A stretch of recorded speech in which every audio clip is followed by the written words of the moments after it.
ومن أحسن قولا ممن دعا إلى الله وعمل صالحا وقال إنني من المسلمين.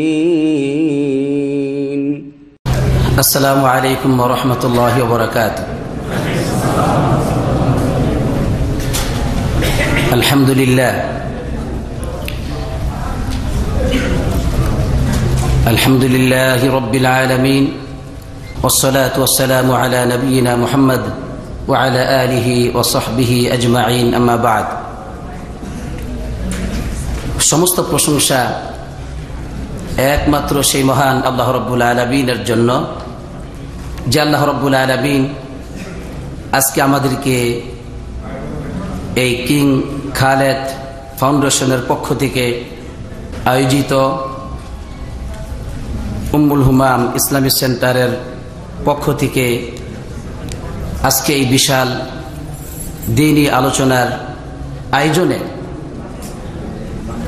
আমাদেরকে আল্লাহ তাআলা এখানে একত্রিত হওয়ার তৌফিক দিয়েছেন। সেজন্য প্রাণ খুলে আল্লাহ রাব্বুল আলামিনের শুকর আদায় করি, সকলে বলি আলহামদুলিল্লাহ। অতঃপর সালাত এবং সালাম পড়ি আমাদের রাসূলের উপর, যিনি আমাদেরকে অন্ধকার পথ থেকে আলোর পথ দেখিয়েছেন তাওহীদের পথ, সতর্ক করেছেন শিরকের পথ থেকে, দেখিয়েছেন সুন্নাহর পথ, আর বেদাতের পথ থেকে সতর্ক করেছেন। সেই রাসূলের উপর সকলেই পড়ি সাল্লাল্লাহু আলাইহি ওয়াসাল্লাম। আমার প্রাণপ্রিয় মুসলিম বন্ধুগণ, আজকে আমরা যে বিষয়ে আলোচনা শুনব তা হচ্ছে আমাদের দেশে দাওয়াতি কাজের পদ্ধতি এবং সহি মানহাজের উপর অটল থাকা। এই বিষয়টি অত্যন্ত গুরুত্বপূর্ণ আমাদের মুসলিম জীবনের জন্য। আমরা হয়তো অনেকেই ভাববো যে এই বিষয়টি এটা তো শুধুমাত্র কেবলমাত্র যারা বড় বড় দায়ী তাদের জন্য প্রযোজ্য এই বিষয়টি। আমরা এখানে এমন অনেকেই আছি যারা তো দায়ী নয়, আমাদের সাথে তো এই বিষয়ে সম্পর্ক নেই। আমি বলবো না, এই বিষয়টি প্রতিটি মুসলিম ব্যক্তির সাথে সম্পৃক্ত। সে জ্ঞানের দিক থেকে সে অনেক শক্তিশালী হোক, যখন সে ইসলামে প্রবেশ করেছে, সে যখন ইসলামের উপর অটল থাকতে চায়, তখন এই বিষয়টির সাথে তার জীবনের প্রতিটি মুহূর্তে, রাত এবং দিন, সকাল এবং সন্ধ্যায় এর সাথে সম্পর্ক রয়েছে।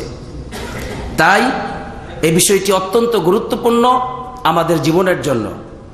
এজন্য আমি আবেদন করব আমার প্রতিটি মুসলিম ভাইকে যে হৃদয় দিয়ে প্রতিটি বিষয়কে অনুধাবন করার চেষ্টা করবেন এবং কিভাবে বাস্তবায়ন করা যায় সেজন্য পরিকল্পনা গ্রহণ, সাথে সাথেই প্রচেষ্টা ও আল্লাহ তাআলার কাছে প্রার্থনা করবেন। আল্লাহ রাব্বুল আলামিন যেন এই বিষয়টি দ্বারা আমাদেরকে বরকত দান করেন, আমরা যেন দুনিয়াতে আখিরাতে কল্যাণ পেতে পারি, সেই তৌফিক আল্লাহ তাআলা আমাদেরকে দান করুক, আমিন।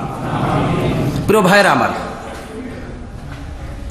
আমরা আজকের এই আলোচনার মধ্যে কয়েকটি বিষয় আলোচনা করব। একটি হচ্ছে দাওয়াত কি জিনিস, দাওয়াত কাকে বলে, এই দাওয়াতি কাজের ফজিলত কি। এরপরে আমরা আলোচনা করব কোন পদ্ধতিতে আমরা।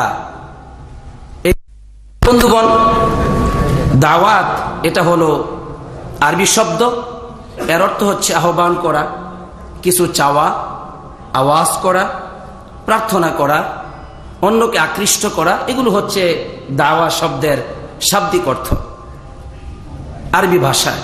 কোরআনুল কারিমে দাওয়াতের এই বিষয়টি আল্লাহ রাব্বুল আলামিন বিভিন্ন শব্দে বিভিন্নভাবে ব্যবহার করেছেন।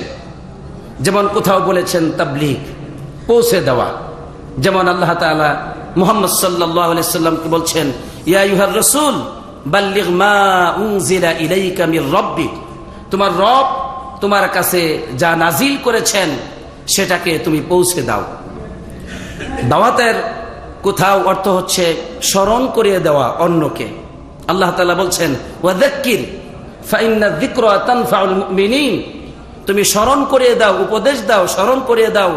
আর এই স্মরণ করানোটা এটা মুমিনদের জন্য কল্যাণকর হয়। সুবহানাল্লাহ। আল্লাহ রাব্বুল আলামিন দাওয়াতি কাজকে কোথাও শুভ সংবাদ বলেছেন, কোথাও ভীতি প্রদর্শন করা বলেছেন, কোথাও বলেছেন সৎ কাজের আদেশ, অসৎ কাজের নিষেধ। এভাবে আল্লাহ তাআলা গোটা কোরআনে দাওয়াতি কাজের বিভিন্ন ধরনের অর্থ তিনি উল্লেখ করেছেন। প্রিয় বন্ধুগণ, মূলত শরীয়তের পরিভাষায় দাওয়াতি কাজ হচ্ছে, উলামায়ে কেরামগণ বলেন যে আল্লাহ রাব্বুল আলামিনের আহ্বান এই মানব জাতির প্রতি, যে তারা এককভাবে আল্লাহ রাব্বুল আলামিনকে বিশ্বাস করবে এবং এককভাবে আল্লাহ তাআলার গোলামি করবে, আল্লাহর সাথে কোনো রূপ শিরিক করবে না, এবং সাথে সাথেই সুন্নাহর উপর তারা আল্লাহ রাব্বুল আলামিনের পথে জীবনযাপন করবে, বেদাত থেকে তারা দূরে থাকবে। এটাই হচ্ছে দাওয়াত, অর্থাৎ আল্লাহ রাব্বুল আলামিনের তাওহীদকে, আল্লাহর এই একাত্মবাদের দাওয়াতকে মানব জাতির কাছে পৌঁছে দেওয়া। মানুষ জাতি করে এক আল্লাহর গোলামি করে, আল্লাহর সাথে যেন তারা শিরিক না করে, সাথে সাথেই এক আল্লাহর গোলামিকে তারা যেন মুহাম্মদ সাল্লাল্লাহু আলাইহি সাল্লামের আদর্শ অনুযায়ী ইবাদত করে, গোলামি করে। আর মানব রচিত যত বেদাত আছে ইসলামের নামে, দাওয়াতের নামে, ইবাদতের নামে, সেগুলো থেকে তারা যেন তাদের জীবনকে হেফাজত রাখে। এই হচ্ছে দাওয়াত। প্রিয় বন্ধুগণ, এই দাওয়াত সত্যি অত্যন্ত গুরুত্বপূর্ণ বিষয়। মানব জাতিকে অন্ধকার পথ থেকে আলোর পথে এই দাওয়াত দেওয়া হয়। মানুষকে আল্লাহর সাথে শিরিক করা থেকে সতর্ক করে এক আল্লাহর ইবাদতের দিকে আহ্বান করা হয়। প্রিয় বন্ধুগণ, এটাই হচ্ছে একটি পথ, যেই পথ দ্বারা মানব জাতির মুক্তি কামনা করা হয়। যেমন রাসূলুল্লাহ সাল্লাল্লাহু আলাইহি সাল্লাম তিনি একটা দৃষ্টান্ত দিচ্ছেন। তিনি যেই পৃথিবীবাসীর কাছে আগমন করেছেন, মানব জাতির কাছে তিনি যে প্রেরিত হয়েছেন, তিনি বলছেন যে আমার এবং তোমাদের দৃষ্টান্ত হচ্ছে এই রকম, লক্ষ্য করুন। তিনি বলছেন, হাদিসটি সহিহ মুসলিমে আসছে, যে মাসালি ওয়া মাসালুকুম কামাসালি রাজুলিন আওকাদা নারা, আমার দৃষ্টান্ত আর তোমাদের দৃষ্টান্ত হচ্ছে এমন, যেমন একজন ব্যক্তি সে আগুন জ্বালালো। কি করলো? আগুন জ্বালাইলো কোথাও, আর সেই আগুনে ফাজআলাল জানাদিবু ওয়াল ফারাশ ইয়াকাউনা ফিহা ওয়া হুয়া ইয়াযুবুহুন্না আনহা, বিভিন্ন রকম কীটপতঙ্গ, পোকামাকড়, ফড়িং, এই ধরনের পাখি তারা ওই আগুনের ভিতরে ঝাঁপিয়ে পড়ছে। যেমন উলির পাখ যদি একবার হয়ে যায়, তাহলে দেখবেন যে আগুন পাইলে পরে সে আগুনে সে ঝাঁপিয়ে পড়ে, মনে করে সেটা একটা কল্যাণকর কিছু।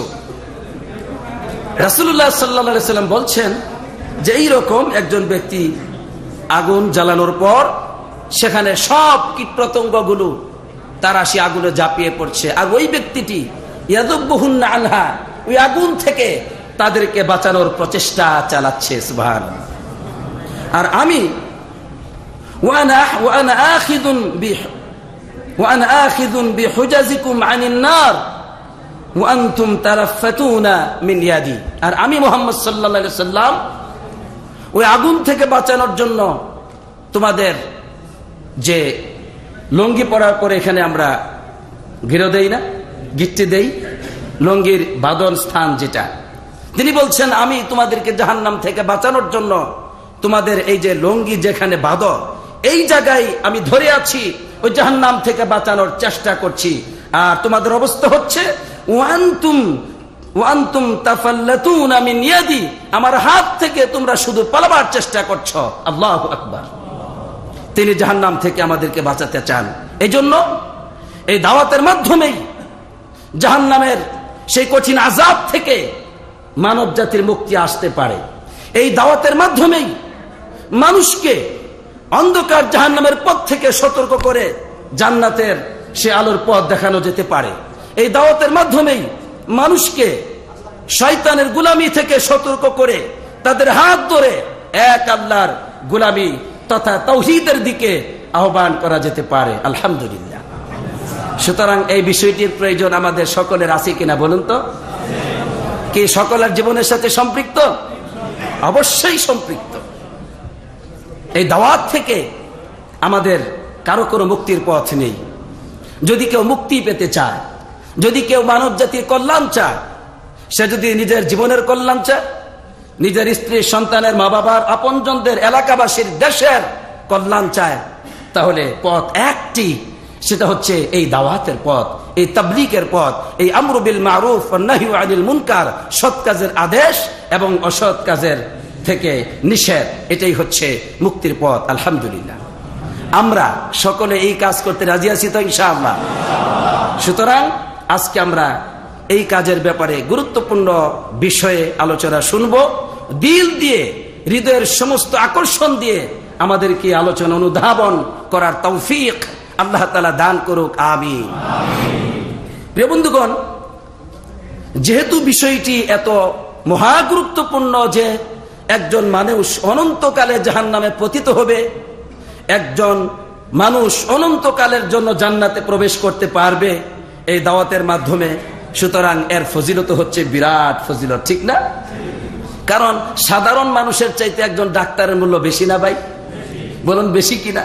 কারণ যত বড় ডাক্তার হয়, মানুষের বড় বড় রোগের সেবা করে, তার মর্যাদা তত বেশি হয়। তাহলে এর মর্যাদা কেমন হতে পারে?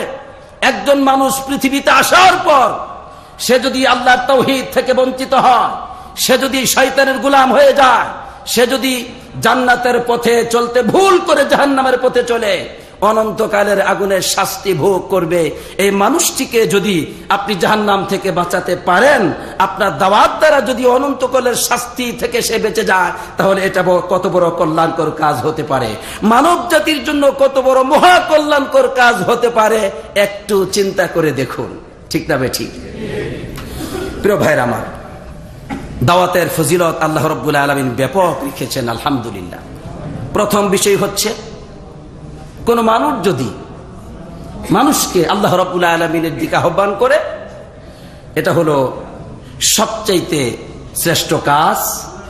মানুষ যখন আল্লাহর কথা মানুষকে বলে, তখন সে যেন তার জবান দ্বারা সবচাইতে উত্তম কথা বলল। আলহামদুলিল্লাহ। আল্লাহ রাব্বুল আলামিন বলছেন, ومن أحسن قولا ممن دعا إلى الله وعمل صالحا وقال إنني من المسلمين। আল্লাহ রাব্বুল আলামিন বলছেন, ওই ব্যক্তির কথার চাইতে আর কার কথা অধিক উত্তম হতে পারে, যে ব্যক্তি মানুষকে এক আল্লাহর দিকে আহ্বান করে। কার দিকে? এক আল্লাহর দিকে আহ্বান করে। এবং ওয়া আমিলা সালিহা, শুধু মানুষকে আহ্বান করে আল্লাহর দিকে তাই নয়, সে নিজেও আমল করে। ওয়া ক্বালা ইন্নানি মিনাল মুসলিমিন, আর সে মানুষকে বলে, আমার পরিচয় হচ্ছে আমি একজন মুসলিম, আমি আত্মসমর্পণকারী একজন গোলাম এক আল্লাহর জন্য। সুবহানাল্লাহ। এইরকম মানুষের কথা হচ্ছে সবচাইতে শ্রেষ্ঠ কথা। সুতরাং আমরা রাত আর দিন, সকাল এবং সন্ধ্যা যত কথা বলি, সকল কথার চাইতে সম্মানিত, অধিক সুন্দর, অধিক পবিত্র, অধিক উত্তম কথা হচ্ছে যেই ব্যক্তি আল্লাহর কথা বলে। সুবহানাল্লাহ। সুতরাং একজন দায়ীর মর্যাদা কতটুকু হতে পারে আল্লাহ নিজেই সাক্ষ্য দিচ্ছেন। আমার বন্ধুগণ, দাওয়াতি কাজ এটা হচ্ছে নবীগণের কাজ। এই পৃথিবীতে সবচেয়ে শ্রেষ্ঠতম এবং সম্মানিত ও পবিত্র মানুষ হচ্ছে নবী রাসূলগণ। তাদের যেই কাজের জন্য তারা সম্মান ও মর্যাদার শ্রেষ্ঠত্বের শীর্ষে পৌঁছেছেন, সেই কাজটি হলো এক আল্লাহর গোলামির দিকে মানুষকে তারা আহ্বান করেছেন, আল্লাহর সাথে শিরিক করা থেকে, শয়তানের গোলামি থেকে মানুষকে তারা সতর্ক করেছেন। আল্লাহ রাব্বুল আলামিন বলছেন, وَلَقَدْ بَعَثْنَا فِي كُلِّ أُمَّةٍ رَسُولًا أَنِ اعْبُدُوا اللَّهَ وَاجْتَنِبُوا الطَّاغُوتَ। আমি প্রতিটি জাতির কাছেই প্রেরণ করেছি রাসূল। ওই রাসূলগণের কাজ ছিল তারা মানব জাতিকে বলেছেন, আনি ইবুদুল্লাহ, এক আল্লাহর গোলামি করো, ওয়াজতানিবুত তাগুত, তাগুতের তথা শয়তানের গোলামি থেকে বিরত থাকো। এই দাওয়াত সমস্ত নবীগণ তারা দিয়েছেন। সুবহানাল্লাহ। প্রিয় বন্ধুগণ, এই দাওয়াত হচ্ছে উম্মতে মুহাম্মদ সাল্লাল্লাহু আলাইহি সাল্লাম, আমরা আমাদের আল্লাহর কাছে এবং এই পৃথিবীতে, এই পৃথিবীর মানচিত্রে সফলতা, সম্মান, মর্যাদা, আধিপত্য ও শ্রেষ্ঠত্বের মূল বিষয় ও কারণ হচ্ছে এই দাওয়াত। সুবহানাল্লাহ। কারণ এই জাতিকে আল্লাহ তাআলা তিনি ঘোষণা দিয়েছেন, কুনতুম খায়রা উম্মাহ, তোমরা হলে শ্রেষ্ঠ জাতি। তোমাদের কাজটা কি? উখরিজাত লিন-নাস, মানুষের জন্য তোমাদেরকে বের করা হয়েছে। তা'মুরুনা বিল মা'রুফ ওয়া তানহাউনা আনিল মুনকার, তোমরা মানুষকে সৎ কাজের আদেশ দিবে আর মানুষকে অসৎ কাজ থেকে সতর্ক করবে। সুবহানাল্লাহ। এই জন্য তোমরা উত্তম। আল্লাহ বলছেন, কে বলছেন? আকাশ এবং জমিনের মালিক বলছেন, তোমরা উত্তম, তোমাদের চাইতে শ্রেষ্ঠ জাতি আর পৃথিবীতে নাই। তোমরা উত্তম জাতি, কারণ তোমাদের কাজ হচ্ছে মানুষকে সৎ কাজের আদেশ, অসৎ কাজ থেকে বাধা প্রদান। সবচাইতে শ্রেষ্ঠতম মারুফ সৎ কাজ কোনটি বলুন তো? তাওহীদ। সবচাইতে শ্রেষ্ঠতম উত্তম কাজ কোনটি বলুন? তাওহীদ, এক আল্লাহর দিকে মানুষকে আহ্বান করা। আর সবচাইতে মুনকার, নিকৃষ্ট কাজ, খারাপ কাজ কোনটি বলুন তো? আল্লাহর সাথে শিরিক করা। সুতরাং এই জাতি যদি তারা শ্রেষ্ঠত্বের ও সম্মানের সেই জায়গায় পৌঁছতে চায়, তাহলে তাদের কাজটা কি বলুন তো? তাদের কাজটা কি? দাওয়াত দেওয়া। যদি তারা এই কাজ না করে, তাহলে তারা হবে সবচেয়ে নিকৃষ্ট জাতি। যেমনটি আল্লাহ রাব্বুল আলামিন আহলুল কিতাবদের নিন্দা জানিয়েছেন। আল্লাহ বলছেন, কানু লা ইয়াতানাহুনা আন মুনকারিন ফাআলু, তারা অসৎ কাজ থেকে মানুষকে বাধা দিত না। তাদের কাছে মানুষ অসৎ কাজ করত, তারা বাধা দিত না। লাবিসা মা কানু ইয়াফআলুন, কত না নিকৃষ্ট কাজ তারা করেছিল। সুতরাং যারা মানুষকে দাওয়াত দেয় না, তাদের সামনেই শিরিক করা হয়, কুফর করা হয়, জাহান্নামের পথে মানুষ চলে, মানুষ আল্লাহর সাথে চরমভাবে অন্যায় করে চলছে, কোনো বাধা নেই, কোনো নিষেধ নেই, তারা হলো নিকৃষ্ট মানুষ। নাউজুবিল্লাহ। প্রিয় বন্ধুগণ, এই দাওয়াতি কাজ যদি কোনো মানুষ করে, কেবলমাত্র শুধুমাত্র সেই ক্ষতিগ্রস্ততা থেকে বেঁচে যাবে। অন্যথায় সকল মানুষ হচ্ছে মূলত ক্ষতিগ্রস্ত। এই পৃথিবীতে আমরা যত মানুষ দেখতে পাই, সমস্ত মানুষ তারা ক্ষতির মধ্যে আছে। কিসের মধ্যে? ক্ষতির মধ্যে আছে। তবে চারটি গুণ যাদের মধ্যে আছে, তারা মোটেও ক্ষতির মধ্যে নেই, বরং তারা আছে কোথায়? কল্যাণের মধ্যে। আল্লাহ রাব্বুল আলামিন এই কথাটি সূরা আসরের মধ্যে বলেছেন, ওয়াল আসরি, সময়ের কসম, ইন্নাল ইনসানা লাফি খুসর, সমস্ত মানুষই নিঃসন্দেহে ক্ষতির মধ্যে। তবে ইল্লাল্লাযীনা আমানু ওয়া আমিলুস সালিহাত, যারা ঈমান এনেছে, ঈমান আনার উপরে আমল করেছে। 3 নম্বর, ওয়া তাওয়াসাউ বিল হাক্কি, একে অপরকে সত্যের আদেশ দেয়। ওয়া তাওয়াসাউ বিস সাবরি, আর একে অপরকে সবুরের নসিহত করে। অর্থাৎ এই সত্যের কাজ করতে গিয়ে, এই হকের দাওয়াত দিতে গিয়ে যেই বিপদ মুসিবত হয়, সেই বিপদ মুসিবতের ক্ষেত্রে একে অপরকে তারা সবুরের নসিহত করে। সুবহানাল্লাহ। এই চারটি গুণ যেই মানুষের মধ্যে, যাদের মধ্যে রয়েছে, তারা ক্ষতি থেকে বেঁচে গেল। আর এই চারটি গুণ যাদের মধ্যে নেই, নিঃসন্দেহে তারা হলো ক্ষতিগ্রস্ত মানুষ। সুতরাং ক্ষতি হবে। আপনার পরিবারে যদি দাওয়াত না থাকে, আপনি একাই চলছেন আল্লাহর দিকে, ঈমান এনেছেন, আমল করেছেন, কিন্তু আপনার পরিবারে আল্লাহর সাথে শিরিক করা হচ্ছে, কুফরি করা হচ্ছে, নামাজ নাই, ইবাদত নাই, সারাদিন তারা দুনিয়া নিয়ে ব্যস্ত, আখিরাতকে ভুলে গেছে, আপনি তাদেরকে কোনো সতর্ক করছেন না, কোনো দাওয়াত দিচ্ছেন না, নিঃসন্দেহে আপনি ক্ষতির মধ্যে আছেন। আপনার পরিবারটি মহা ক্ষতির মধ্যে। নাউজুবিল্লাহ। প্রিয় ভাইয়েরা আমার, সুতরাং দাওয়াতি কাজ হচ্ছে মহা ক্ষতি থেকে মুক্তির পথ। সর্বশেষ আরেকটি ফজিলত বলতে চাই, তা হচ্ছে এই দাওয়াত, এটা হচ্ছে এমন একটি পথ, যেই পথে মানুষ কাজ করার পর যখন মারা যাবে, মৃত্যুর পরেও সে নেকি পেতে থাকবে। সুবহানাল্লাহ। এটা হলো সওয়াব অর্জন করার একটি বিরাট পথ হচ্ছে দাওয়াতি কাজ করা। আলহামদুলিল্লাহ। রাসূলুল্লাহ সাল্লাল্লাহু আলাইহি ওয়াসাল্লাম বলছেন, মান দাল্লা আলা হুদান ফালাহু মিনাল আজরি মিথলা উজুরি মান তাবিআহু। যে ব্যক্তি কল্যাণের পথ দেখায়, ওই ব্যক্তি নেকি পায়।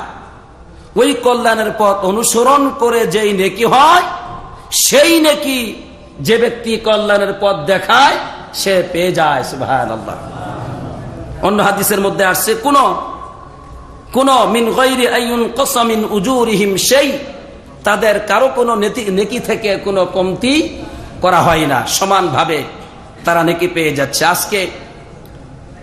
আজকে কত মানুষ দাওয়াতি কাজ করেছে, ইতিপূর্বে যারা দাওয়াত দিয়েছেন, এই পৃথিবীতে কিয়ামত পর্যন্ত যত মানুষ এই দাওয়াত দ্বারা তারা হেদায়েত পাবে, কল্যাণ পাবে, যত নেকি হবে, সব নেকি ওই প্রথম যারা অতিবাহিত হয়ে গেছেন তারা পেয়ে যাচ্ছেন। সুবহানাল্লাহ। সুতরাং আপনি যদি আপনার পরিবারকে সুন্দরভাবে গঠন করতে পারেন, তাদেরকে আল্লাহর তাওহীদের উপর সুশিক্ষা দিতে পারেন, শিরিক থেকে সতর্ক করতে পারেন, সুন্নাহর প্রতি তাদেরকে উদ্বুদ্ধ করতে পারেন, বেদাত থেকে সতর্ক করতে পারেন, আলহামদুলিল্লাহ, আপনি মারা যাবেন। এই পরিবার যত কল্যাণকর কাজ করবে, সব কবরে বসে বসে পেতে থাকবেন। আলহামদুলিল্লাহ। কত সহজ কাজ আল্লাহ তাআলা দিয়েছেন। সুতরাং দাওয়াতি কাজ থেকে কারো কোনো মুক্তি আছে ভাই? প্রিয় ভাইরা আমার, দাওয়াতি কাজ মানে এই নয় বড় বড় মাহফিলে আলোচনা করা। দাওয়াতি কাজ এটাই সীমাবদ্ধ নয় যে বিরাট বড় বড় মাহফিলে মিডিয়ার সামনে আপনি কথা বলবেন। না, আপনার পরিবারের জন্য আপনি দায়ী। আপনি একজন বাবা, আপনার সন্তানের জন্য আপনি দায়ী। আপনি একজন বাবা, আপনি একজন স্বামী, আপনার স্ত্রীর জন্য আপনি দায়ী। আপনি একজন সন্তান, আপনার মা বাবার জন্য আপনি দায়ী। আপনি আপনার বন্ধুর জন্য দায়ী। সুতরাং আমরা সকলেই দায়ী, সকলেই দায়ী। এজন্য কোরআনে আসছে অসংখ্য বাবাগণ তাদের সন্তানকে দাওয়াত দিয়েছেন। যেমন নূহ আলাইহিস সালাম তার সন্তানকে দাওয়াত দিয়েছেন, কোরআনে আসছে। ইব্রাহিম আলাইহিস সালাম তার সন্তানকে দাওয়াত দিয়েছেন, কোরআনে আসছে। এরপরে লুকমান, যিনি নবী নন, তিনি একজন মহামানব ছিলেন, তিনি তার সন্তানকে দাওয়াত দিয়েছেন, কোরআনে আসছে। সুবহানাল্লাহ। এভাবে কোরআনে এসেছে যে একজন বাবা তার সন্তানের জন্য দায়ী, একজন স্বামী তার স্ত্রীর জন্য দায়ী। তাই আমরা কেউ দাওয়াতি কাজ থেকে মুক্ত নয়। যদি মনে করেন আপনার কোনো দাওয়াতি কাজ নাই, দায়িত্ব নাই, কিছু নাই, তাহলে তো আপনি ক্ষতিগ্রস্ত মানুষ। আপনার মধ্যে তো কোনো কল্যাণ নেই। আপনি তো সেই মানুষ যাদেরকে আল্লাহ তাআলা বলছেন খসিরাদ দুনিয়া ওয়াল আখিরাহ, যাদের দুনিয়াটাও ক্ষতি, আখিরাতও ক্ষতি। ওয়া ক্বালা আল্লাযীনা আমানু ইন্নাল খাসিরিনা আল্লাযীনা খাসিরু আনফুসাহুম ওয়া আহলিহিম ইয়াওমাল কিয়ামা। ক্ষতিগ্রস্ত হচ্ছে তারাই যারা নিজেদেরকে এবং তাদের পরিবারকে ক্ষতিগ্রস্ত করলো আখিরাতে। কোন দিন? আখিরাতের ক্ষতি। এরা হলো প্রকৃতপক্ষে ক্ষতিগ্রস্ত মানুষ। তাই আপনার দায়িত্ব আছে, আপনি একজন দায়ী, আমরা সকলেই দায়ী। হে আল্লাহ, আমাদের সকলকে তুমি দায়ী হিসাবে কবুল করে নাও, আমিন। আমার বন্ধুগণ, এতক্ষণ পর্যন্ত আমরা জেনেছি যে দাওয়াতি কাজের কি ফজিলত। আমরা এখন এই দাওয়াত কিভাবে দিলে ফলপ্রসূ হবে, সফলকামী হতে পারবো, আমার পরিবারে আমি কিভাবে দাওয়াত দিলে আমি সফলকামী হব, আমার সমাজে, আমার দেশে, আমার রাষ্ট্রে কিভাবে দাওয়াত দিলে আমরা সফলতায় পৌঁছতে পারবো, সেই পদ্ধতি আলোচনা করব ইনশাআল্লাহ। আল্লাহ রাব্বুল আলামিন যেন আমাকে সেই তৌফিক দান করেন তার রহমতের উসিলায়, আমিন।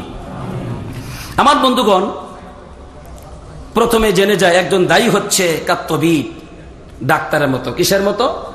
ডাক্তারের মতো। ডাক্তার রোগীর প্রতি সে কি করে? ইহসান করে, দয়া করে। সে কখনো রোগীর পর কঠোরতা অবলম্বন করে না। সে রোগীকে কখনো সে দোষারোপ করে না, রোগীকে কখনো কষ্ট দেয় না, আর কঠিন রোগ দেখে কখনো কোনো ডাক্তার পালায়ন করে না। সুতরাং একজন দায়ী হচ্ছে ডাক্তারের মতো। সমাজের মানুষ, দেশের মানুষ এবং পরিবার পরিজন যতই অন্ধকার পথে চলুক না কেন, যতই জুলুম ও অত্যাচারের পথে তারা নিমজ্জিত হোক না কেন, তাদের থেকে সে পালায়ন করবে না, বরং সেই পরিবারকে, সেই সমাজকে, সেই রাষ্ট্রকে সে গঠন করার প্রাণান্তকর প্রচেষ্টা চালাবে। আল্লাহ তাআলা আমাদেরকে এইরকম দায়ী হওয়ার তৌফিক দান করুক, আমিন। সর্বপ্রথম পদ্ধতি দাওয়াতি কাজের তা হলো আদ-দাওয়া বিল ইলমি ওয়াল বাসীরা ওয়াল বাইয়িনা।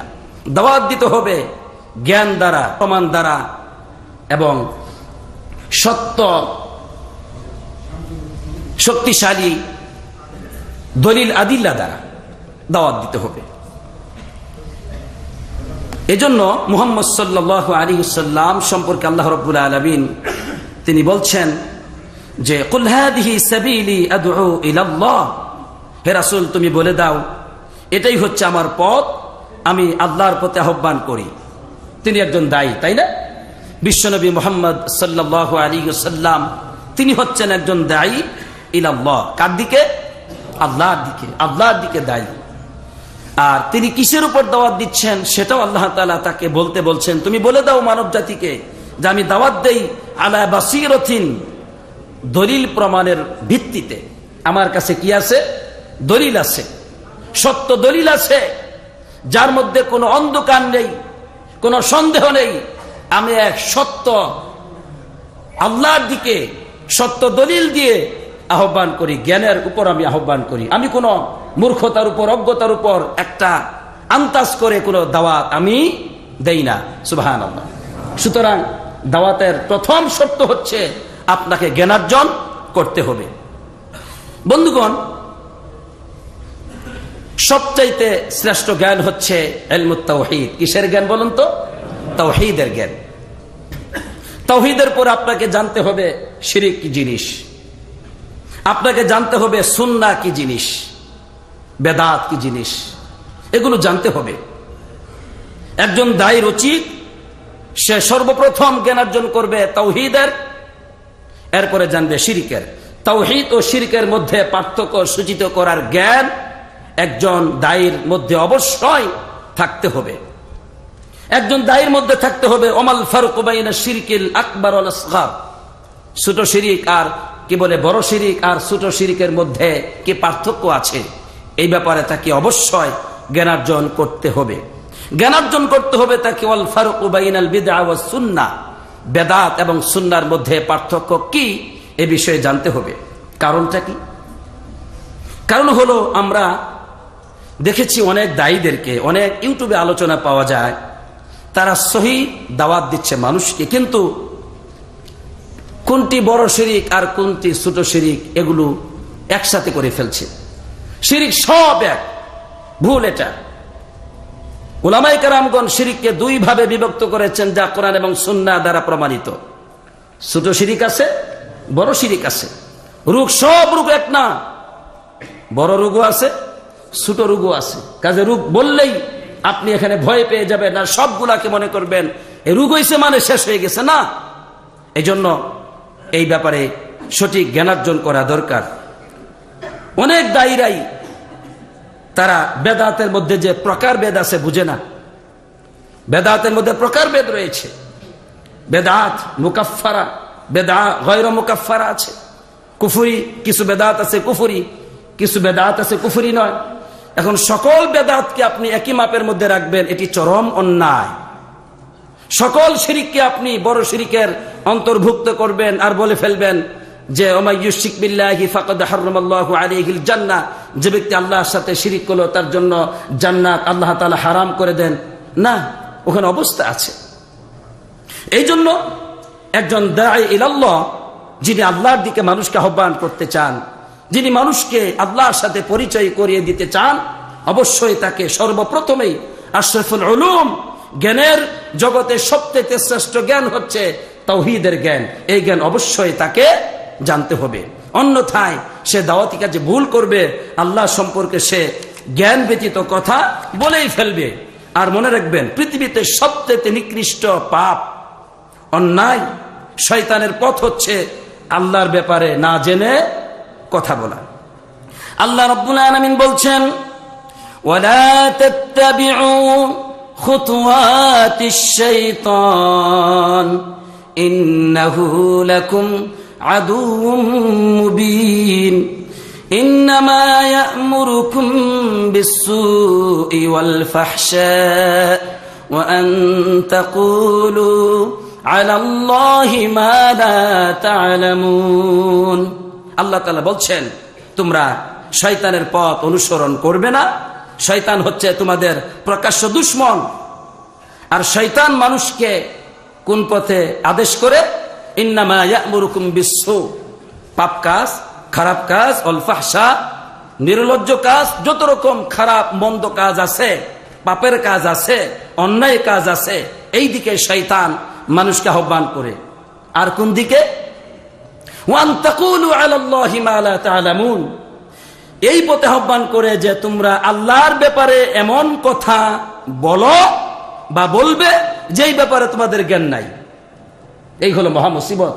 এই জন্য একজন দায়ী, সে যদি এই ব্যাপারে সতর্ক না থাকে, সে যদি প্রতিটি কথা বলার আগে চিন্তা না করে, জ্ঞানার্জন না করে, সে শুধু কথা বলে নিজের আকল থেকে যুক্তি দিয়ে কথা বলতে বলতে সে যে অন্ধকারের কত অতল গহ্বরে নিমজ্জিত হয়ে যায়, জাহান্নামের তলদেশে ফিরে যায়, সে বুঝেই না।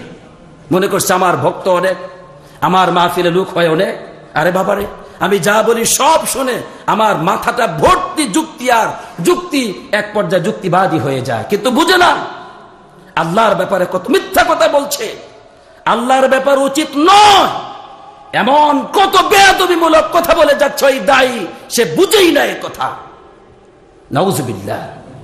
আল্লাহর সাথে কত সাদৃশ্যের কথা বলছে, নাউজুবিল্লাহ। এগুলো ইউটিউবে ভর্তি। এখন মানুষ মনে করছে, হারে আমার মাহফিলে শুধু মানুষ কান্দে আর কান্দে, আর আমিও মাহফিলে গেলেই রাতের অন্ধকারে আমি নাও কাঁদতে পারি আল্লাহর ভয়ে, কিন্তু মাহফিলে গেলে আমার কান্না আসে।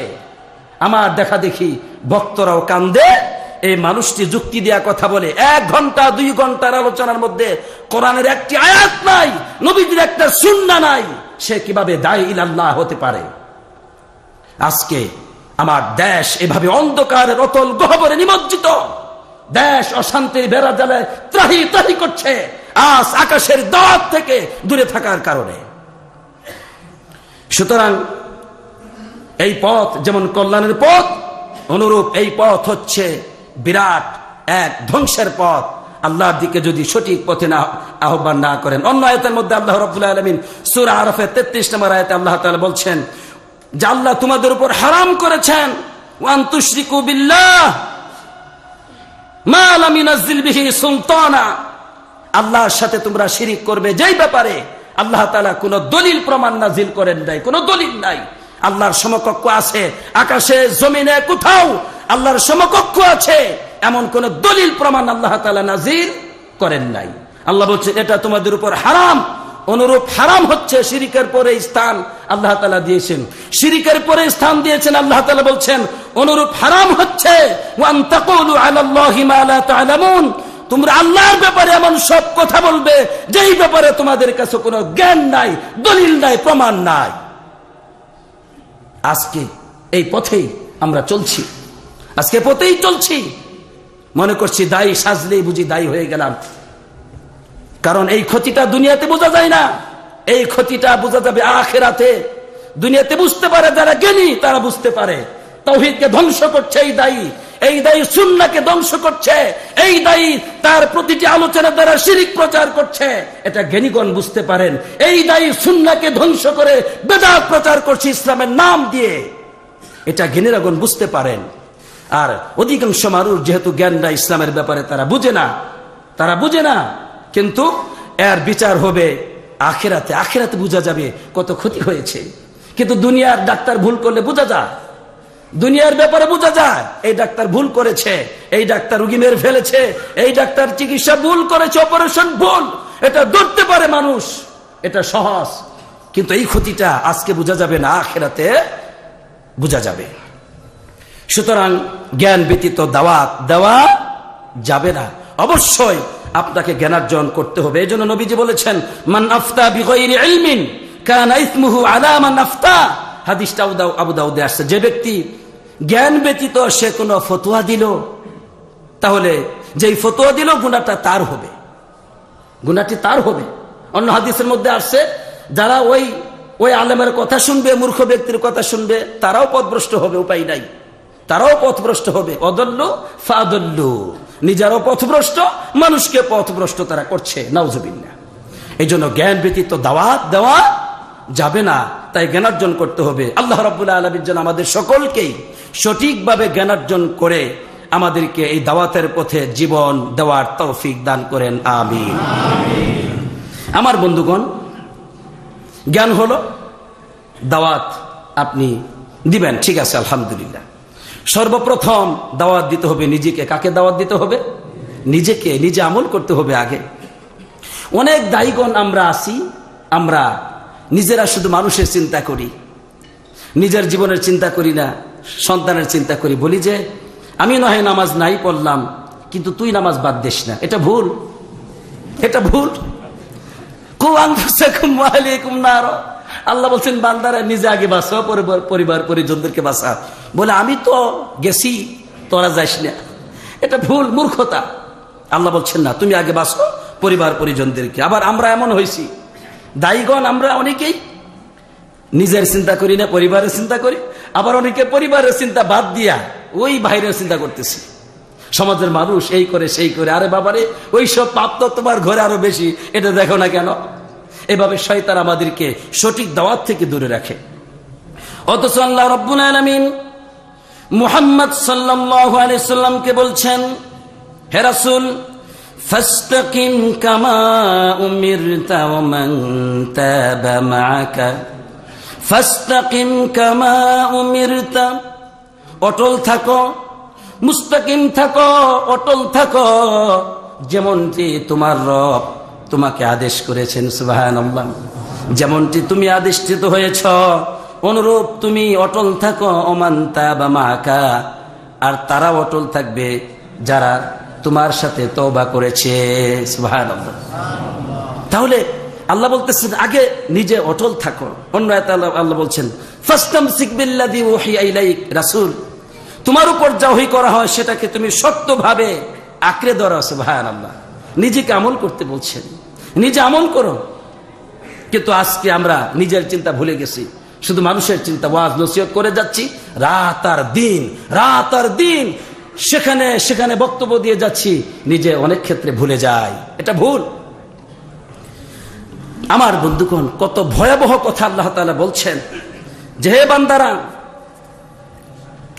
ইয়া আইয়ুহাল্লাযীনা আমানু লিমা তাকুলুনা মা লা তাফআলুন, তোমরা যা করো না তা তোমরা কেন বলো? নিজের আমল করো না সে কথা কেন বলো?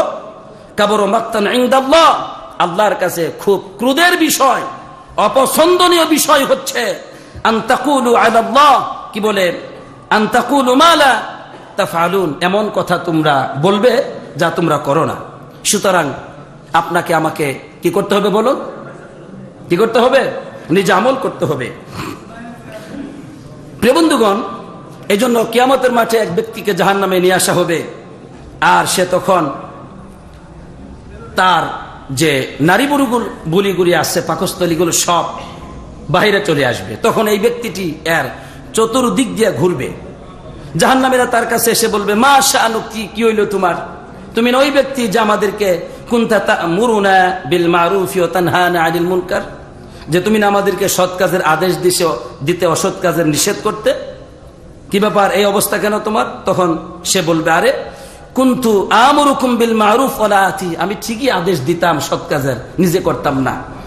আমি তোমাদেরকে অসৎ কাজ থেকে ঠিকই নিষেধ করতাম, কিন্তু নিজে আমি তার উপর পতিত হতাম, নাউজুবিল্লাহ। সুতরাং অবশ্যই আপনাকে আমাকে কি করতে হবে বলো?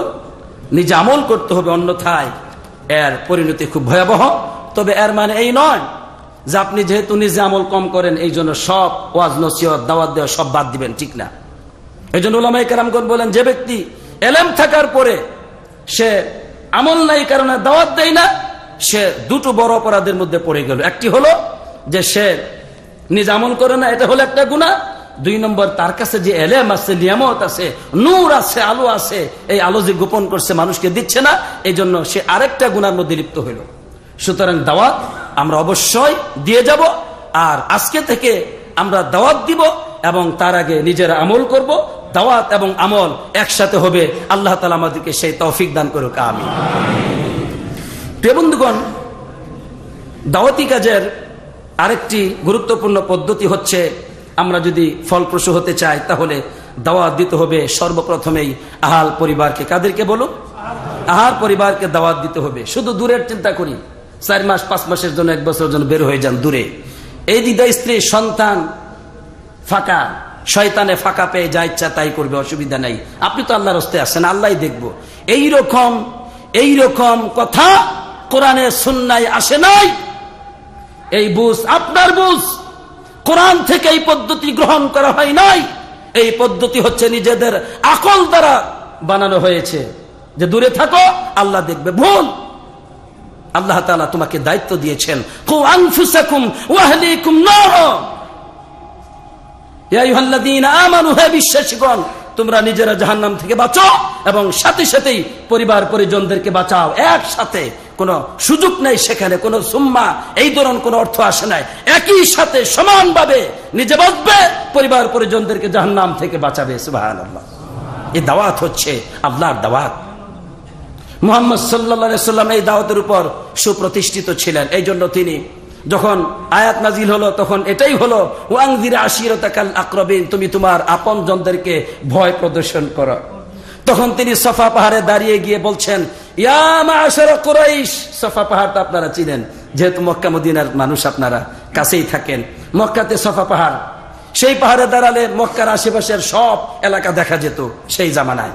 তিনি সেখানে উঁচু জায়গায় দাঁড়িয়ে বলতেছেন, নবী করিম সাল্লাল্লাহু আলাইহি সাল্লাম এই আয়াত নাজিল হলে বলছেন, ইয়া মা'শারা কুরাইশ, হে কুরাইশ সম্প্রদায়, ইশতারু আনফুসাকুম, তোমরা নিজেরা জাহান্নাম থেকে বাঁচো, জাহান্নাম থেকে বাঁচো নিজেরা।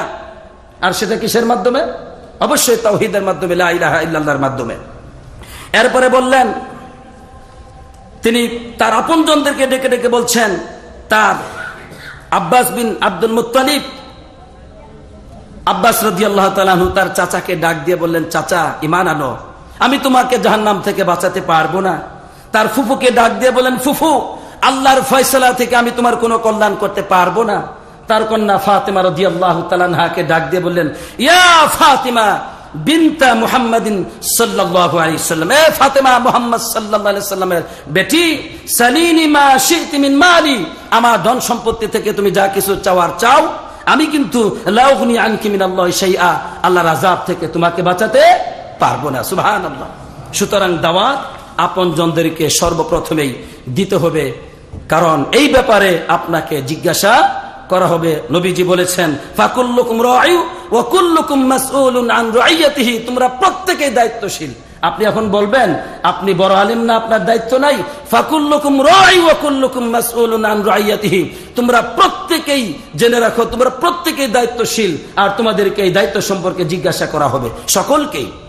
আমাকে আমার পরিবার সম্পর্কে জিজ্ঞাসা করা হবে, আপনাকে আপনার স্ত্রী সন্তান আপনার পরিবার সম্পর্কে আপনি জিজ্ঞাসিত হবেন কিয়ামতের দিন, আমি না। সুতরাং অবশ্যই দাওয়াত সন্তানদেরকে দিতে হবে। এটাই কোরআনে বহু জায়গায় এসেছে, অসংখ্য নবীগণ তারা তাদের আপনজনদেরকে দাওয়াত দিয়েছেন, এই ঘটনাগুলো কোরআনে বহু জায়গায় এসেছে।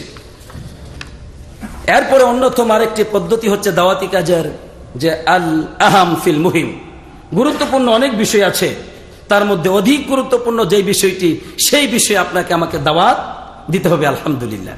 আর সেই গুরুত্বপূর্ণ বিষয়টি কি বলুন তো? তাওহীদ। তাওহীদ। সমাজে নামাজ নাই, পরিবারে নামাজ নাই, বেপরদায়, এরপরে মসজিদে বেদাত হচ্ছে, এখন কোনটা দিয়ে শুরু করবেন সমাজে? এই সব কিছু অপরাধের মূল কারণ যেটা, সেটা হচ্ছে তাওহীদ নাকস। তাওহীদ বুঝে না এই সমাজের মানুষগুলো, আপনার পরিবারের মানুষগুলো, এই জন্য তারা ইবাদত করে না। সুতরাং তাওহীদ দিয়ে দাওয়াত শুরু করতে হবে।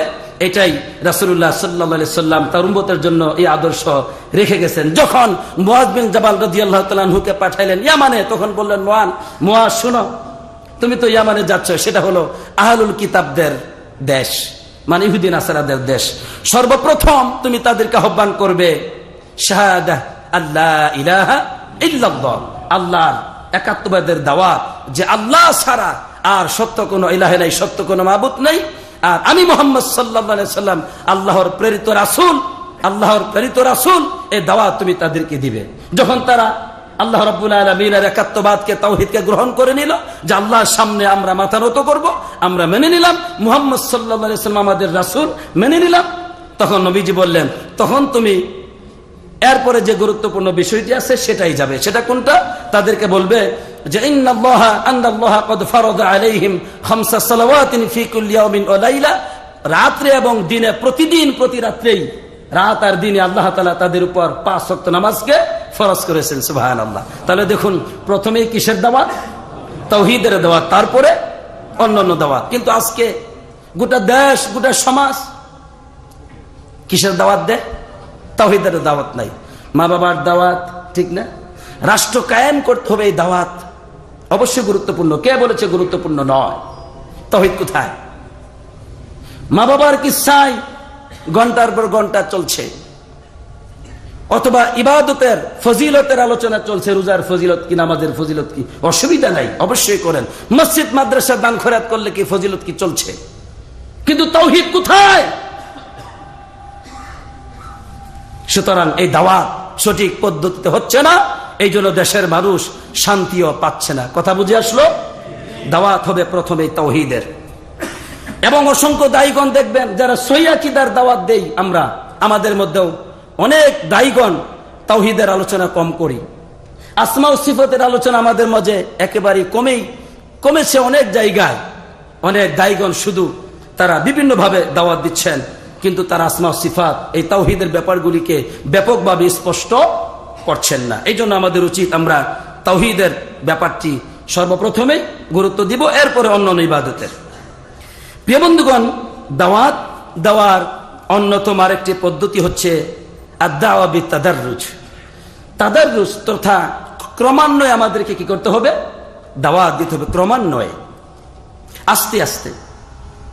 প্রথমেই সমাজে গিয়েই বললেন যে 5 ওয়াক্ত নামাজ সকলকেই আদায় করতেই হবে, পরিবারকে সবাইকে নামাজের দাওয়াত দিলেন, ঠিক আছে, কিন্তু আগে ওদেরকে তাওহীদের দাওয়াত দিতে হবে। কিসের দাওয়াত?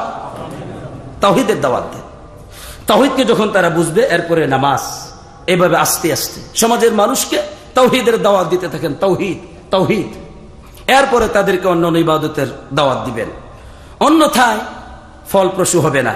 এই জন্য এটাই ছিল কোরআনের পথ এবং রাসূলুল্লাহ সাল্লাল্লাহু আলাইহি ওয়াসাল্লামের পথ, যে সর্বপ্রথম কোরআনে আয়াত নাজিল হলো, ওই যে ছোট ছোট আয়াতগুলো আছে 30 পারার দিকে, সেগুলো, সেখানে জান্নাত এবং জাহান্নামের আলোচনা আছে। তো মানুষ যখন ব্যাপকভাবে ইসলামে প্রবেশ করলো, তখনই নাজিল হলো হালাল এবং হারাম। আয়েশা রাদিয়াল্লাহু তাআলা আনহা বলছেন, সর্বপ্রথমেই যদি নাজিল হতো তোমরা লা তাশরাবুল খামার, সমাজে যে তোমরা মদ পান করো না। মানুষ বলতো লা নাদাউল খামরা আবাদান, মদ কোনোদিন আমরা ছাড়বো না। সর্বপ্রথমে মানুষকে যদি বলা হতো লা তাজনু, আরবের লোকেরা জিনা করতো, লা তাজনু, জিনা করো না, লাকালু, মানুষ বলতো লা নাদাউজ জিনা আবাদান, জিনা কোনোদিন ছাড়বো না, যা হয় হবে, ঠিক না? এইরকম, কারণ আগে তাজিমুল্লাহ, আল্লাহর তাজিম, আল্লাহর সম্মান, আল্লাহর কি রহমত। এই জন্য তাওহীদুর রুবুবিয়্যাহ, তাওহীদুল উলুহিয়্যাহ, তাওহীদুল আসমাই সিফাত, আল্লাহ রহমান, আল্লাহ করিম, আল্লাহ গফুর রহিম, আল্লাহ রিজিক, আল্লাহ মালিক, আল্লাহ খালিকুস সামাওয়াতি ওয়াল আরদ, আল্লাহ মাবুদ, আল্লাহ ইলাহ, এই সমস্ত তাওহীদ গুলো যদি মানুষের মাঝে বেশি বেশি বর্ণনা করি, আপনি সকল সমাজের মানুষের কাছে আল্লাহ তৌফিকে আপনি গ্রহণীয়তা পাবেন, আল্লাহ তাআলা দিবেন। আলহামদুলিল্লাহ। বাঙালির যে কোনো সমাজে আপনি দাওয়াতি কাজ করতে পারবেন যদি আপনার কাছে তাওহীদের, বিশেষ করে তাওহীদুল আসমা সিফাতের জ্ঞান পরিপূর্ণভাবে থাকে। আলহামদুলিল্লাহ। সুতরাং আত-তাদাররুজ বিদ-দাওয়া, এজন্য সর্বপ্রথম নামাজের আগে কিসের দাওয়াত দিতে হবে? তাওহীদের। সমাজে সর্বপ্রথম কিসের দাওয়াত দিবেন? কোন খারাপ কাজ থেকে সতর্ক করবেন? সমাজে মানুষ সুদ খায়, ঘুষ খায়, মানুষের উপর, গরিব দুঃখী মানুষের উপর জুলুম করে, অত্যাচার করে, মানুষ বিচার করে টাকা নিচ্ছে, এইভাবে অনেক অন্যায় আছে সমাজে। আবার শিরিকও আছে, বেদাতও আছে। এখন কোনটা দিয়ে আপনি শুরু করবেন? বুঝে আসছে? বেদাতের আগে, অন্য সব হারামের আগে সর্বপ্রথম মানুষকে শিরিক সম্পর্কে সতর্ক করতে হবে। এজন্য অনুরূপভাবে মানুষকে শিরিকের কথা বলার আগেই কি দিতে হবে? তাওহীদ। এখন আপনি যদি যাই বলেন সমাজে, শুনেন ইন্না শিরকা লাযুলমুন আযীম, প্রথম আলোচনা আপনার, শিরিক হলো সবচেয়ে বড় অন্ধকার। আল্লাহ বলেছেন ইন্নাহু মান ইউশরিক বিল্লাহ ফাকাদ হারামাল্লাহু আলাইহিল জান্নাহ, যে ব্যক্তি আল্লাহর সাথে শিরিক করে, আল্লাহ তাআলা নিজে বলেছেন তার জন্য আল্লাহ তাআলা জান্নাত হারাম করে দেন। সুতরাং আমাদের সমাজে আমি সহ্য করছি, মানুষ শিরকে ভরপুর, বড় বড় শিরকে মানুষ লিপ্ত হচ্ছে, সুতরাং সবার জন্য জান্নাত হারাম। পরের দিন সমাজে থাকতে পারবেন? কারণ আপনি ভুল করেছেন, এটা নিয়ম না। প্রথমেই আপনি তাওহীদের কথা বললেন, আল্লাহর হক কি, আল্লাহর তাজিম কি, আল্লাহ কে, আল্লাহ কত বড়, নবীজি বড় না আল্লাহ বড়, বুঝাই দেন। নবী করিম সাল্লাল্লাহু আলাইহি সাল্লামের সম্মান কতটুকু আল্লাহ দিয়েছেন বুঝাই দেন। আল্লাহ বলছেন, হে রাসূল, তুমি তোমার উম্মতকে বলে দাও, কুল্লাম লিকুলি নাফসি নাফআন ওয়ালা দাররান ইল্লা মা শা আল্লাহ, তুমি তোমার উম্মতকে বলে দাও, আমি বিশ্বনবী মুহাম্মদ সাল্লাল্লাহু আলাইহি সাল্লাম আমার জীবনের কোন সামান্য থেকে সামান্য কোন কল্যাণ করার, সামান্য থেকে সামান্য কোন ক্ষতি করার মালিক আমি না, ইল্লা মা শা আল্লাহ, আল্লাহ আমার জন্য যা চাই তাই হয়। সুবহানাল্লাহ।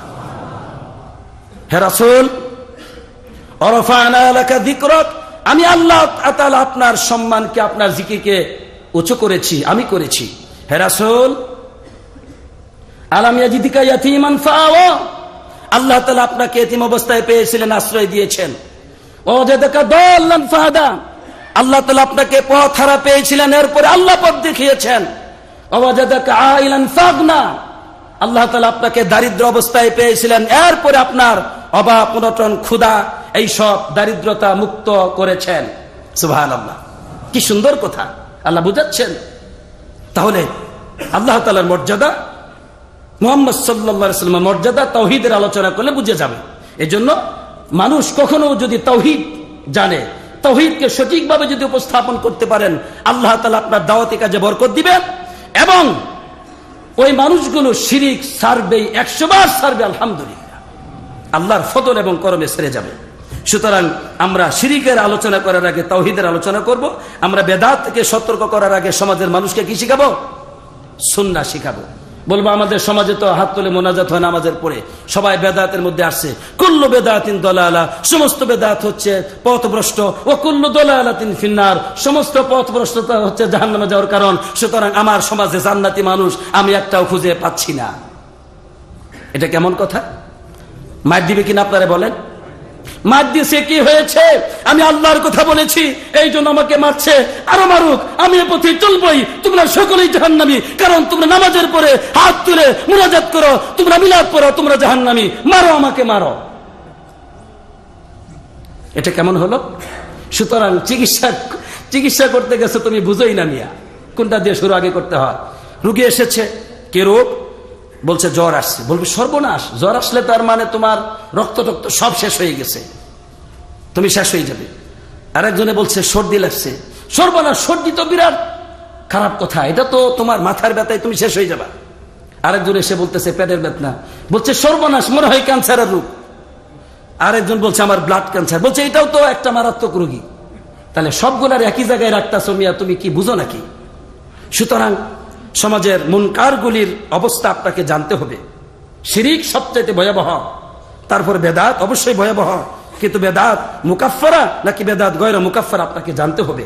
এজন্য দাওয়াতি কাজের পদ্ধতি সঠিকভাবে না করার কারণেই অধিকাংশ দায়ীগণ সমাজে ফাসাদ সৃষ্টি করে, সমাজে মারামারি সৃষ্টি করে, মুসলমানদের ভিতরে তারা 2 দল 3 দল হয়ে যায়, সমাজে মসজিদ ভাঙ্গে। এগুলো অধিকাংশ দাওয়াতি কাজের পদ্ধতি সম্পর্কে জ্ঞান না থাকার কারণেই। অধিকাংশ ডাক্তাররা যখন না যায় না রুগীর ওষুধ দেয়, গরম হলে বলে যে জ্বরের ওষুধ দেয়, পাওয়ার ওষুধ দেয় খুব বেশি করে। এই লোকগুলো কিন্তু রোগীর ক্ষতি করে, ঠিক না? অপারেশন করে বুঝেই না, বেশি কাটে কম কাটে, এরপরে ময়লা আবর্জনা থেকেই যায়, এরপর আবার সেখান থেকে ক্যান্সার হয়। কারণ এগুলো হচ্ছে ওই সব ডাক্তারদের ভুল চিকিৎসা। অনুরূপভাবে সমাজে আজকে অনেক জায়গায় সহি দাওয়াত বিকৃত হচ্ছে, সহি দাওয়াতের প্রতি মানুষের ঘৃণা অনীহা, অথচ এই দাওয়াত হচ্ছে সত্য দাওয়াত। আজকে এই দাওয়াত কলঙ্কিত ঘৃণিত। কারণ কি? কারণ হচ্ছে দায়ীদের সঠিক জ্ঞান না থাকার কারণ। কথা বুঝে আসলো? এজন্য আপনি মনে করেন সমাজের মানুষ আপনার বাধা দেয়, কেন বাধা দেয়? আপনার দুর্বলতার জন্য বাধা দেয়। সব এমনটি নয় যে সত্য কথা বলছেন। বললেন কিভাবে? এই জন্য আমার বাবা বলেন, বাবা শোনো, এক লোক মাওই বাড়ি গেছে, গিয়া বলে গাগা মাওই কেমন আছেন আপনি? বলে বাবা, প্রথম যে আমার যে সম্মানটা দিয়েছে অতি যথেষ্ট, আমার আর লাগবো না, আমি কেমন আছি বলার দরকার নাই। গাগা মাওই বুঝেন তো? গাগা মানে এই যে এইটা যদি বড় থাকে, এই যে এই জায়গাটা এরকম থাকে, খারাপ দেখা যায় না? তো এইরকম মানুষকে আমাদের দেশে, আমার এলাকাতে বলা হয় গ্যাগা, মানে বড়, এবং কণ্ঠস্বর নষ্ট হয়ে যায় এই লোকটা।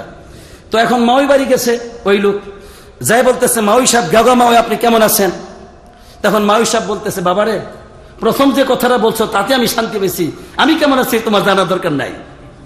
তো ব্যাপারটা হচ্ছে, প্রথমে গিয়ে আপনি শিরিক আর বেদাত দিয়ে শুরু করছেন, তাওহীদ শিখাইলেন না, মুক্তির কথা শিখাইলেন না, তাদেরকে সুন্নাহর কথা বললেন না, সুন্নাহ মানলে যে আল্লাহ এত ভালোবাসেন, এত বরকত দেন, কিছুই শিখাইলেন না, শুরুই করছেন সব ঝগড়ার কথা বলে। এটা ভুল, এটা ভুল। এজন্য দাওয়াত দিতে হবে মানুষকে ভালো দিয়ে, পরে খারাপ। আপনি একজনকে দাওয়াত দিবেন, কিভাবে দাওয়াত দিবেন? আপনার স্ত্রীকে আপনি দাওয়াত দিচ্ছেন, কি বলবেন? বলবেন, শোনো, তোমার মধ্যে কোনো ভালো গুণই পাই না, একটা দিনও ঠিক মতো খাবার দাও না, পোলাপানের খোঁজখবর নাই, এরপরে তোমার মা বাবার কোনো সেবা নাই, আমার তো বাতি দিছ। এইভাবে আপনি কি চান? আপনি চান প্রতিদিন খাবারটা যেন সময় মতো দেন, এটা চান তো নাকি? তাহলে বলতে হবে, শোনো, তুমি আসলে খুব সুন্দরী নারী, তোমার গুণের শেষ নাই, আমি খুব খুশি আলহামদুলিল্লাহ। আমাকে তুমি যে খেদমত করো এতেও খুশি, সন্তানদেরকে তুমি যে পরিচর্যা করো আমি এতে খুশি, আর তুমি যে জান প্রাণ দিয়ে আমার মা বাপকে সম্মান করতেছো তাতে আমি আরো বেশি খুশি। তুমি যদি সময় মতো আমি খাবারটা পাইতাম তাহলে আমার জন্য অনেক সুবিধা হইতো। এতে কি স্ত্রী আপনাকে খাবার দিবে সময় মতো, না দিবে না?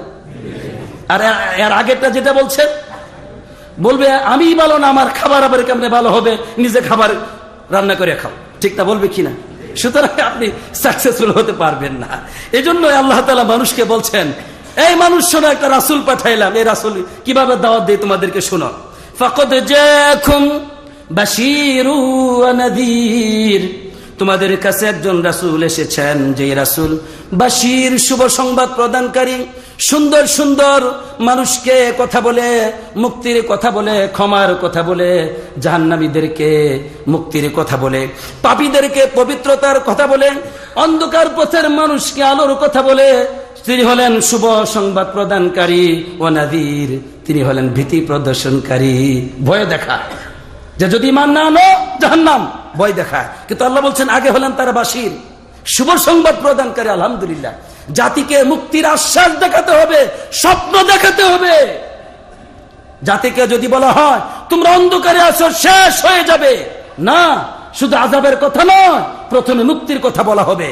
এজন্য কোরআন, গোটা কোরআনে জান্নাতের আলোচনা বেশি জাহান্নামের আলোচনার চাইতে, বলি আলহামদুলিল্লাহ। গোটা কোরআনে আল্লাহ তাআলা আশ্বাস বেশি দিয়েছেন, ক্ষমার ঘোষণা বেশি দিয়েছেন, গফুরুর রহিমের কথা বেশি বলেছেন। আযাবুন আলিমের কথার চাইতে, আযাবুন শাদীদ শব্দের চাইতে তিনি বলেছেন গফুরুর রহিম। ইয়াফু ওয়াফু গফফার করিম, এই ধরনের কথা বেশি বলেছেন। সুবহানাল্লাহ। সুতরাং আল্লাহর দাওয়াতের দিকে ফিরে আসুন, জাতি অবশ্যই মুক্তি পাবে ইনশাআল্লাহ। প্রিয় বন্ধুগণ, দাওয়াত দিতে হবে কঠিন দিয়ে নয়, সহজ পথ দিয়ে। এজন্য সর্বপ্রথম যখন মুআজ এবং আবু মুসা আশআরী রাদিয়াল্লাহু তাআলা আনহুকে রাসূলুল্লাহ সাল্লাল্লাহু আলাইহি ওয়াসাল্লাম ইয়ামানে পাঠালেন। কোন দেশে? ইয়ামানে। তখন বললেন, শুনো, ইয়াসসির ওয়ালা তুআসসির, তোমরা মানুষের জন্য সহজ কইরো, কঠিন করিও না। বাশশির, মানুষকে শুভ সংবাদ দাও, ওয়ালা তুনাফির, ভাগাই দিও না। দেখছেন কত সুন্দর কথা। প্রথমে যদি জাহান্নামের আলোচনা করেন, মানুষ তো ভাগবে। সুতরাং কোন বক্তা আছে শুধু জাহান্নামের আলোচনা করে। কিসের আলোচনা করে?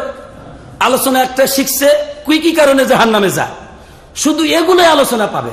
আরে বাবারে, জান্নাতে যাওয়ার আলোচনা নাই একটাও, এগুলো নাই। শুধুমাত্র বেদাতের আর শিরকের আলোচনা, তাওহীদের আলোচনা নাই, সুন্নাহর আলোচনা নাই, শুধু রাগের ক্রোধের আলোচনা, কেন শান্তির আলোচনা নাই, শুধু ঝগড়া বাজানোর আলোচনা। সুতরাং অবশ্যই আমাদেরকে কোরআনের দাওয়াত নিয়ে আসতে হবে। নবীজি বলছেন, হালাকাল মুতানাত্তিউন, ধ্বংস হয়ে গেছে তারা যারা খুব বেশি করে বাড়াবাড়ি করে, বেশি কঠোরতা করে, যারা কঠিনতা অবলম্বন করে, তারা ধ্বংস হয়ে যাক, নাউজুবিল্লাহ। প্রিয় বন্ধুগণ, সময় খুবই স্বল্প, আল্লাহ যেন এর মধ্যে বরকত দান করেন। আমিন। কয় মিনিট আছে সাহেব? জি, কয় মিনিট আছে? 7 মিনিট আছে। আলহামদুলিল্লাহ, আলহামদুলিল্লাহ, আল্লাহ তো বরকত দান করো। আমি সংক্ষিপ্ত করছি, শুধু পয়েন্টগুলো বলে যাব। লক্ষ্য করুন যে আপনি দাওয়াতি কাজের ক্ষেত্রে কাদেরকে অধিক গুরুত্ব দিবেন সমাজে? কাদেরকে? দায়ীদেরকে, আলেম ওলামাদেরকে, বড়দেরকে, মুরব্বীদেরকে, না ছোটদেরকে? ছোটদেরকে। কারণ ছোটদেরকে যদি আপনি অধিক গুরুত্ব দেন, তাহলে তারা যত তাড়াতাড়ি সংশোধন হবে, মুরব্বীদের পিছনে মরার আগে যতই তাদের পিছনে ঘুরেন, কাজ হবে কম। এই জন্য দেখেন, ইসলামের বড় বড় মহামনীষী মুহাম্মদ সাল্লাল্লাহু আলাইহি ওয়াসাল্লাম তার হাত দ্বারা গঠন করেছেন। জোরে বলেন সুবহানাল্লাহ। এটা তো মানে আশ্চর্য হয়ে গেলাম। দেখেন, এটা হচ্ছে ওদের কাছ থেকে পাইছি। কিছু কিছু মানুষ বলে না, জোরে বলেন সুবহানাল্লাহ। জুমা নামাজে বলে সুবহানাল্লাহ, না আমরা এগুলা বলি না। নবীজি বলতেন না যে জোরে বলেন সুবহানাল্লাহ। এটা হলো মাঠ গরম করার একটা মেডিসিন, এটা দরকার নাই, রাখেন। এই যে বলি আলহামদুলিল্লাহ, আল্লাহু আকবার, সুবহানাল্লাহ, আসতে পারে আলোচনা। মুহাম্মদ সাল্লাল্লাহু আলাইহি ওয়াসাল্লাম তিনি আবু হুরায়রা রাদিয়াল্লাহু তাআলা আনহু কেমন সাহাবা ছিলেন সাহেব? ছোট সাহাবা। আব্দুল্লাহ বিন উমর রাদিয়াল্লাহু তাআলা আনহু কেমন? আব্দুল্লাহ বিন আব্বাস রাদিয়াল্লাহু তাআলা আনহু, আব্দুল্লাহ বিন মাসউদ রাদিয়াল্লাহু তাআলা আনহু, এরা ইসলামের ব্যাপক খেদমত করেছে। সুবহানাল্লাহ। এগুলো সব ছোট মানুষ ছিলেন, কলিজাটা দিয়া মুহাম্মদ সাল্লাল্লাহু আলাইহি ওয়াসাল্লামকে ভালোবাসতেন, জান প্রাণ দিয়া মুহাম্মদ সাল্লাল্লাহু আলাইহি ওয়াসাল্লামকে ভালোবাসতেন, জীবনটাকে উৎসর্গ করে দিয়েছেন এই সব সাহাবায়ে কেরামগণ, যারা সবচেয়ে বেশি নবীজির তথ্য আমাদের কাছে দিয়েছেন। আলহামদুলিল্লাহ। এই জন্য ছোটদেরকে, ইমাম মালিক রহমতুল্লাহ আলাইহি মদিনায় বেশি নাম করা ছিলেন, কারণ তিনি বড়দের চাইতে ছোটদেরকে বেশি ভালোবাসতেন। প্রিয় ভাইরা আমার, এই জন্য ছোটদের প্রতি আপনার আকর্ষণ বেশি থাকবে সমাজ গঠন করার ক্ষেত্রে বড়দের চাইতে। এরপরে সমাজের যারা মাতাব্বর আছে, মুরব্বী আছে এবং নেতৃস্থানীয় ব্যক্তি আছে, তাদের প্রতিও আপনাকে গুরুত্ব দিতে হবে, তাদেরকে সম্মান করতে হবে। এমনটি না নামাজ পড়ে না, রোজা রাখে না, মসজিদে আসে না, তার সাথে আবার কিসের কথা না, দাওয়াতি কাজ বন্ধ হয়ে যাবে। এটা সিস্টেম না। আপনি সৌদি আরবে চলবেন আর মুরুরের কথা মানবেন না, মুরুরের দাড়ি কাটা কারণে আপনার 12টা বাজবে, আপনার দাওয়াতি কাজ সব বন্ধ হইয়া জরিমানা খাইতে খাইতে জীবন শেষ হয়ে যাব। বলবেন কেন মুরুরের কথা মানবো, আমি তো আল্লাহর কোনো অবাধ্য হই নাই। এই নিয়ে সিস্টেম না, এটা ঠিক না। সুতরাং সমাজের সম্মানিত ব্যক্তি যারা আছে তাদেরকে সম্মান দিবেন এবং তাদের সাথে উত্তম আচরণ করবেন, তাদের কাছে যাবেন, দিনী কাজে তাদেরকে ডাকবেন এবং তাদেরকে উৎসাহ দিবেন যে আল্লাহ তাআলা আপনাকে অনেক সম্মানিত করেছেন, আপনি ইচ্ছা করলে আমাদের অনেক কল্যাণ করতে পারেন, আপনি আমাদেরকে সহযোগিতা করতে পারেন, আপনি আসেন আমাদের মাঝে, আপনি আসলেই আমরা খুশি। আলহামদুলিল্লাহ। ওই লোকগুলোর কাছে যান, দেখবেন তারা আপনাকে সহযোগিতা করবে, আপনাকে তারা এইভাবে তাদের আঁচল দিয়ে তারা আপনাকে ডেকে রাখবে। আলহামদুলিল্লাহ। এবং এর মানে কি তারা আসবে না, তারাও প্রভাবিত হবে আপনার দাওয়াতে। আলহামদুলিল্লাহ। শুধু যান না কাছে, কিন্তু যদি সম্মান না করেন, দূর বেনামাজি, তার সাথে আবার কিসের কথা, আমার কোনোদিন মসজিদে আসে না, পরে দাওয়াতে দিবেন না, এটা ভুল। মুহাম্মদ সাল্লাল্লাহু আলাইহি ওয়াসাল্লাম তিনিও বড়দেরকে সম্মান করেছেন, সমস্ত নবীগণ সম্মান করেছেন। আল্লাহ রাব্বুল আলামিন মুহাম্মদ মুসা আলাইহিস সালাম এত বড় নবী আর সবচেয়ে বড় কাফের ফেরাউন, তার কাছেও যাইতে বলছেন, গিয়ে বলছেন ইযহাবা, এই তোমরা যাও, দুইজন নবী মুসা আলাইহিস সালাম এবং হারুন আলাইহিস সালাম, যাও ফেরাউনের কাছে গিয়ে বলো, তার কাছে যাও, ইন্নাহু তাগা, সে অবাধ্য হয়েছে, ফাকুলা লাহু কাওলান লাইয়িনান, তুমি নরম কথা বলবে। কেমন কথা বলবে? নরম কথা, সম্মানজনক কথা, কোমল কথা বলবে। সুবহানাল্লাহ। তাহলে দেখেন এইভাবে আল্লাহ তাআলা দাওয়াত শিখিয়েছেন। ইয়াতাযাক্কারু ওয়া ইয়াখশা, উপদেশ গ্রহণ করবে, না হয় মনে মনে ভয় করবে, যে এটা সত্য দাওয়াত। কাজে দাওয়াত দাও, নরম ভাবে কথা বল, আপনি দাওয়াতটা পৌঁছাই দেন, তার সাথে অহংকার করার দরকার নাই। তার কাছে ভিক্ষুক না আপনি, আপনার দাওয়াত কখনো তার কাছে মুকাফিকি নয়, কিন্তু সেও তো আপনার একজন মাদউ, সেও তো আপনার কাছে কল্যাণ পাওয়ার অধিকার রাখে, ঠিক না? সেও তো রোগী, সেও তো কিছু পেতে চায়, আপনার কাছে হক আছে। তবে আপনি, আপনার স্ত্রী যেমন আপনার ঘরে থাকে, ওই রকম আপনার ঘরে সে আসবে না। আপনাকে তার কাছে যেতে হবে, বিনয়ের সহিত সময় নিয়ে যেতে হবে, যেহেতু আপনি তার কি চান? কল্যাণ চান। প্রিয় বন্ধুগণ, এখানেই আমি শেষ করছি এই পদ্ধতির কথা। পদ্ধতির মধ্যে জনগণের সাথে ভালো সম্পর্ক রাখতে হবে, ব্যাপক সকল মানুষের সাথে সুসম্পর্ক বজায় রাখতে হবে। কোনো দলের সাথে মেশা যাবে না, কোনো দল নাই, আপনার কোনো দল নাই, রাজনৈতিক কোনো দলের সাথে সম্পর্ক রাখা যাবে না। এবং উলামায়ে কেরাম, রাষ্ট্রনায়ক এবং বড় বড় ব্যক্তিদেরকে গালিগালাজ করা যাবে না। বিরত থাকতে হবে মুনাজারা করা থেকে। বিভিন্ন জায়গায় মুনাজারা করি না আমরা, এগুলায় কোনো ফল নাই। আমাদের সালফি সালেহীন নিষেধ করে গেছেন আমাদেরকে যে তোমরা মুনাজারা করবে না। আচ্ছা, এখানেই আজান দিচ্ছে না, 5 মিনিট আছে।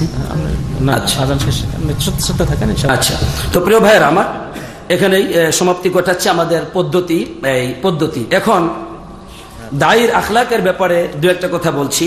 একজন দায়ী, সে অবশ্যই হবে কোমলমতি। কি হবে বলেন তো? কোমল হতে হবে। আপনার স্ত্রী, সন্তান, মা বাবা, আপনজন, দেশের মানুষকে যদি আমরা শিক্ষা দিতে চাই, তাহলে কি হতে হবে? কোমল হতে হবে। এটাই কোরআনে আল্লাহ তাআলা আদেশ করেছেন।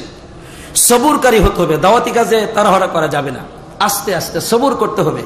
নবী করিম সাল্লাল্লাহু আলাইহি ওয়াসাল্লামের চোখের সামনে কাবা শরীফে শিরক করা হয়েছে, হয় নাই? প্রথম দিনই ভাঙছেন, একদিন কি মূর্তি ভাঙেন নাই? ভেঙেছেন, কিন্তু সেটা বহু দূরে, ঠিক না?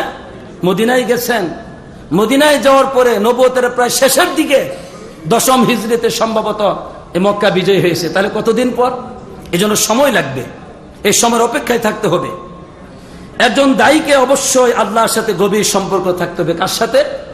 আল্লাহর সাথে গভীর সম্পর্ক। আলহামদুলিল্লাহ, আমরা আজকে যে আলোচনাগুলো করলাম, যে পদ্ধতির কথা বলেছি, অতি সংক্ষিপ্ত সময়ে আমরা আল্লাহ রাব্বুল আলামিনের কাছে প্রাণ খুলে দোয়া করি, আল্লাহ তাআলা যেন আমাদের এতে বরকত দান করেন। আমিন। আল্লাহ রাব্বুল আলামিন আমাদের এই আলোচনার মধ্যে বরকত দান করুক, আমাদের এই কাজটি যেন আল্লাহ তাআলা কবুল করেন। আমিন। যা শুনেছি তা যেন আমাদের জীবনে বাস্তবায়ন করতে পারি, আল্লাহ তাআলা সেই তৌফিক দান করুক। আমিন। আর যারা অনুষ্ঠান করেছেন, আয়োজন করেছেন, পরিশ্রম করেছেন, সকলের আমলকে আল্লাহ তাআলা তার রহমতের উসিলায় কবুল করে নেক। আমিন। আসসালাতু ওয়াসসালামু আলা নবিয়িনা মুহাম্মদ ওয়া আলা আলিহি ওয়া সাহবিহি আজমাইন।